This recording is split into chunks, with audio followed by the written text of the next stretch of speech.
what you want to say, man, but this is Ty Talks. I'm your host, Tyran Days, and I'll be breaking down some topics in the world of sports, debates, hot takes, and all the moments to keep the game talking. Remember, like, share, subscribe, the Ty Talks Podcast 1. So, all right, guys, look. Victor Wembanyama takes home the first ever unanimous Defensive Player of the Year award. He's only 22, and he's the youngest ever to take home that award. This is good because the Spurs is up, on the Blazers, 1-0. I don't think the Blazers stand a chance at all in no way, possible, shape, form. Danny Adiva can go out there and drop 35 all he wants to, but I just think the Spurs have too much. Starting lineup is crazy. They bench is crazy. They got veterans. I think this is not even a challenge or a test to see if the Spurs can go far in the playoffs. This is really just going to be a gentleman's sweep or a sweep, any of those. But yeah, man, Victor Wembanyama is the youngest to ever win the Defensive Player of the Year award at the age of 22. So congrats to Victor, man. He probably going to win 15 more of these because he's going to be in the league for that long. I just don't see, unless you know how the NBA probably, make him miss out a couple seasons just so he won't win that award every single season. But he's going to win that award for the next, I say, 10 seasons. All right. Next. Man, look. KD played 78 games. He played 78 games this season. And all of a sudden he's hurt in the playoffs because he collided knees with his teammate in practice going for a loose ball. This just doesn't make sense to me. I don't understand it, bro. The Lakers don't have Luka. They don't have Austin Reeves. I would think the Houston Rockets could still be able to beat these guys even without Kevin Durant. But yeah, KD is questionable for game 2. I just don't understand. Man. And then you got LeBron out there doing basically what he was doing in 2018, like playmaker type of role. But this is unfortunate for the Rockets. They already don't have a point guard, and as you can see, without Kevin Durant on the floor, they're very, very clueless. Alfred Şengün only had 19 points on bad attempts.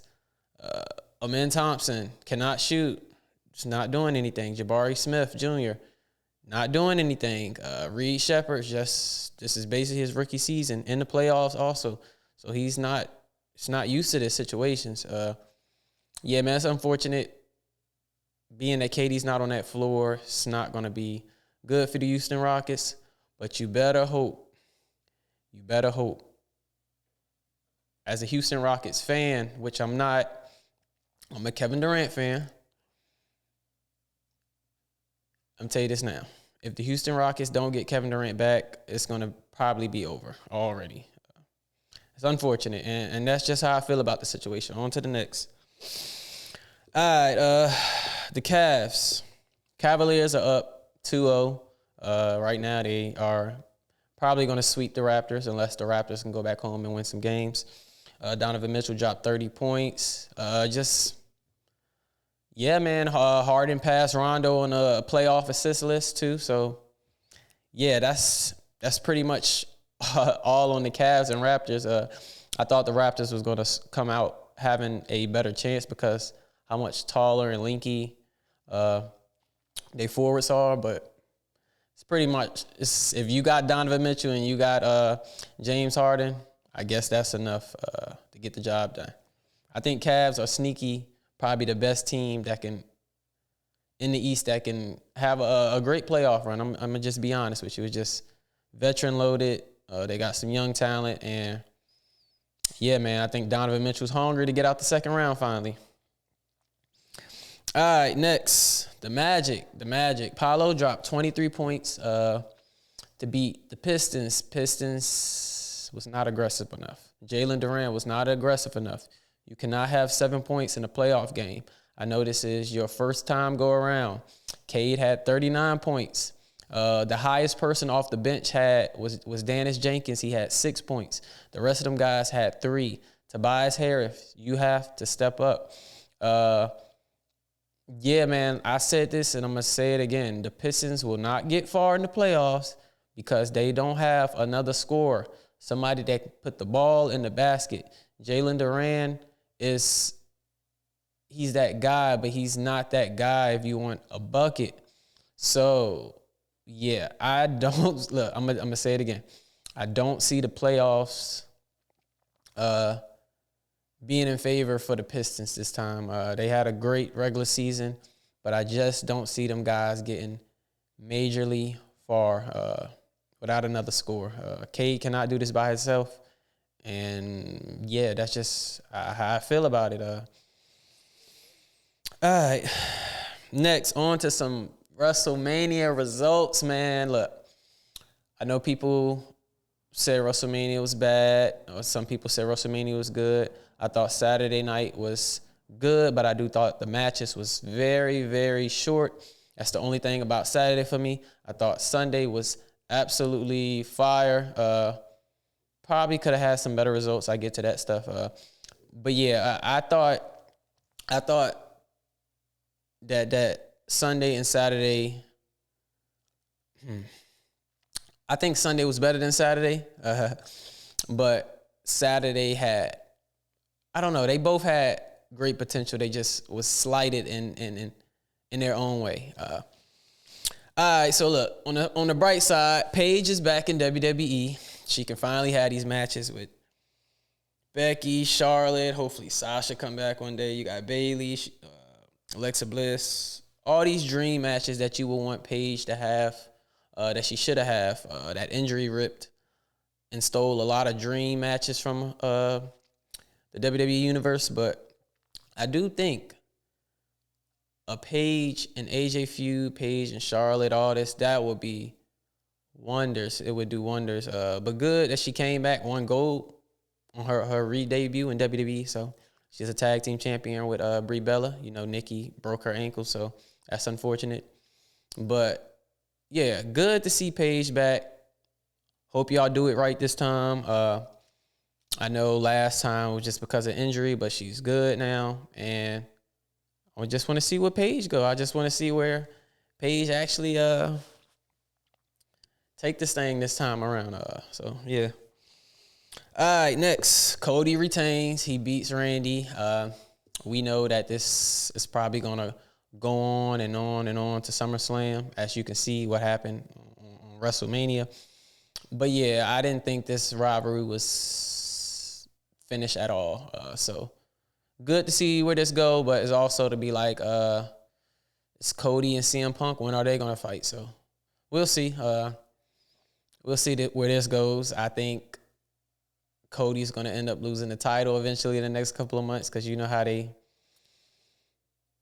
trying to build Cody title reign. So expect Cody to lose the title in the next couple of months, probably around SummerSlam-ish. I can see Randy actually taking the title from him or CM Punk, which way they go. But yeah, Randy didn't win. He was expected to win. I thought he was going to win, but he did not win. So on to the next. Oba retires Brock Lesnar. Well done to Brock Lesnar, 10-time world champion. One of the greatest of all time, man. If you don't think Brock Lesnar up there, you're crazy, man. This is one of the dominant forces ever. Went to the UFC, came back to WWE, and revived his career and had a solid second run. So congrats to Brock Lesnar. But Obi Femi is the future for sure. Obi Femi he's 310 pounds from what I've seen, like 6'4". So I expect a lot from him. And you seen what he did on Raw tonight. Came out, mic drop, which I expect they should not be having Obi Femi doing too much talking, but more whooping people's butt. So yeah, I like what they doing with Oba Femi. I just want to keep it mysterious and keep it powerful, if you know what I mean. Don't have Oba going face. I don't like none of that stuff. I need a healed Oba eventually. Don't do this face Oba for too much longer. We need something different with Oba. I think people will tend to like Oba better as a heel. All right. Jade Cargill, man. Unfortunately, she lost. Rhea Ripley became a 4-time champion. I just don't agree with this one. I don't agree with this one at all. I think it didn't do anything for Jade, but if they want to continue doing good for Jade, Friday, just have her and her minions just destroying everybody in the women's locker room. I will have her destroying everybody in the women's locker room for weeks and weeks and weeks, letting it be known that let's make this heel character a little bit much stronger. Let's keep building and working on Jade Cargill as a whole. I think she did great as a champion. I thought she did great in that match against Rhea Ripley. If you don't think Jade Cargill did good in that match, you're just hating, man. I thought she did great. It's unfortunate that L, I don't think it hurt her, but I don't think she should have took that L unnecessarily against Rhea Ripley. I thought she should at least got the one up on Rhea Ripley. I think it would have did way much better in her favor if she won at WrestleMania against Rhea Ripley. But yeah, I just don't agree with it, and I just don't agree with that result. I just don't agree with it. I don't agree with it at all. All right, next. Roman beats CM Punk to become a 7-time champion. I can tell you I was wrong. I for sure thought CM Punk was going to retain his title. I thought he was going to beat Roman, but that didn't happen. So, yeah, Roman is a 7-time world champion, and he's not going to be part-time Roman either. He's going to be full-time Roman. So he said expect him to be here the whole summer. But yeah, guys, that's pretty much all I got for y'all today. Look, like, share, subscribe to Ty Talks Podcast 1. That's at Ty Talks Podcast 1. More content, more content, more content. Peace out.